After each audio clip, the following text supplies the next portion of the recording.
il vous a écrit ce qu'il a appelé la lettre aux Français.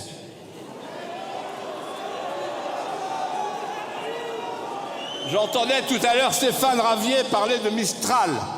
Mistral, par rapport à ce monument de la littérature, la lettre aux Français, c'est de la roupie de Sansonnet. La lettre aux Français.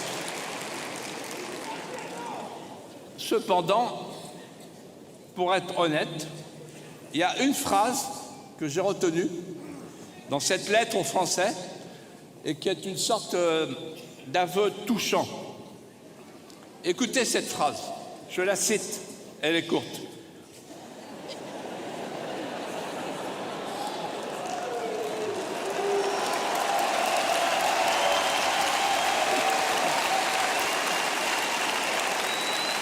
Non mais elle est sublime.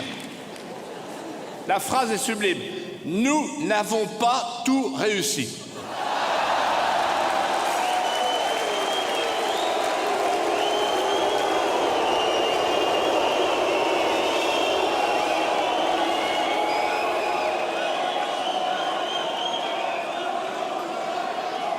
On s'en était aperçu.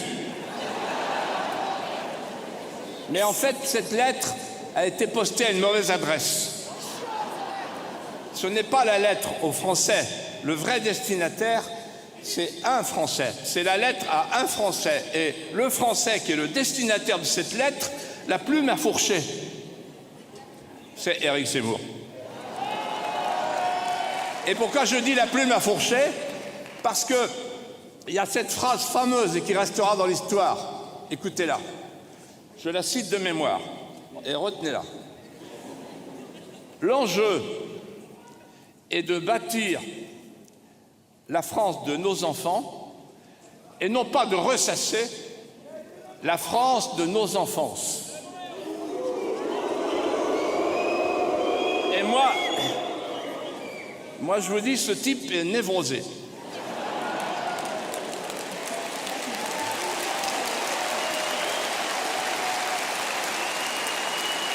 Parce que faire la coupure entre les deux, c'est une rupture morbide.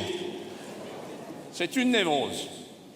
L'homme du grand remplacement rejette son identité, il rejette le chef-d'œuvre dont il est le dépositaire, dont nous sommes les débiteurs redevables, éminemment redevables, et il coupe l'arbre de sa sève. L'homme de la société désaffiliée nous propose, pour les 5 ans qui viennent, la fabrique de l'homme de sable. Alors oui, nous sommes devant un enjeu de civilisation.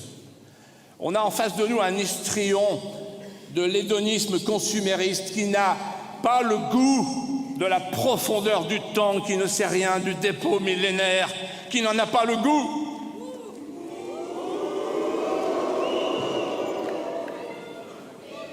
Chers amis, le match commence.